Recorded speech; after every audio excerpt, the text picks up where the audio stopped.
கவுனி அரிசி, செட்டிநாடு கருப்பு அரிசி பாயாசம். இந்த சுவையான உணவை எளிதாக எப்படி தயாரிப்பது என்று பார்ப்போம். செட்டிநாடு சமையலின் முக்கிய உணவான கவுனி அரிசி, கருப்பு அரிசியிலிருந்து செய்யப்படும் தனித்துவமான மற்றும் சத்தான இனிப்பு ஆகும். இந்த உணவிற்கு தேவையான பொருட்கள்: கவுனி அரிசி, கருப்பு அரிசி, தண்ணீர், வெல்லம், நெய், ஏலக்காய் தூள், முந்திரி, உலர் திராட்சை, தேங்காய் பால் தேவையானால். படி 1. ஊறவைத்த கருப்பு அரிசியை நன்கு கழுவி தண்ணீரை வடித்து விடவும். படி 2. கனமான அடி கொண்ட பாத்திரம் அல்லது பிரஷர் குக்கரில் தண்ணீரை வடித்த கருப்பு அரிசி மற்றும் தண்ணீர் சேர்க்கவும். பாத்திரம் பயன்படுத்துகிறீர்கள் என்றால் கொதிக்க வைத்து, பின்னர் தீயை குறைத்து, மூடி வைத்து, அரிசி மென்மையாகவும் நன்கு வேகும் வரை தோராயமாக 40 முதல் 50 வரை நிமிடங்கள் சிறு தீயில் வேக வைக்கவும்.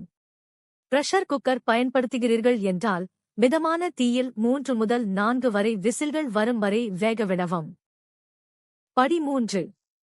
அரிசி வெந்த பிறகு ஒரு கரண்டியின் பின் பக்கத்தை கொண்டோ அல்லது ஒரு உருளைக்கிழங்கு மசிக்கி பொட்டேட்டோ மேஷர் கொண்டோ அதனை புட்டு போன்ற நிலைத்தன்மைக்கு வரும் வரை லேசாக மசிக்கவும். சில அரிசி மணிகள் முழுமையாகவே இருக்கலாம். இது உணவுக்கு ஒரு சுவாரஸ்யமான அமைப்பை வழங்கும். படி 4. சமைத்த சாதத்தில் துருவிய வெல்லத்தைச் சேர்த்து நன்கு கலக்கவும்.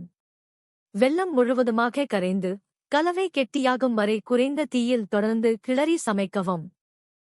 படி 5. ஒரு தனி சிறிய பாத்திரத்தில் நெய் சூடாக்கவும். முந்திரி சேர்த்து பொன்னிறமாகும் வரை வறுக்கவும். உலர் திராட்சை சேர்த்து அவை உப்பும் வரை சில நொடிகள் வறுக்கவும். அவை கருகி விடாமல் கவனமாக இருக்கவும். படி 6. மீதமுள்ள நெய்யுடன் வறுத்த முந்திரி மற்றும் உலர் திராட்சையை கருப்பு அரிசி கலவையில் சேர்க்கவும். ஏலக்காய் பொடி சேர்த்து நன்கு கலக்கவும். படி 7. தேவைப்பட்டால் இந்த நிலையில் தேங்காய் பாலை சேர்த்து நன்கு கிளறவும். நன்கு சூடாகும் வரை மேலும் 2 முதல் 3 வரை நிமிடங்கள் சமைக்கவும். தேங்காய் பாலை சேர்த்த பிறகு கொதிக்க விட வேண்டாம்.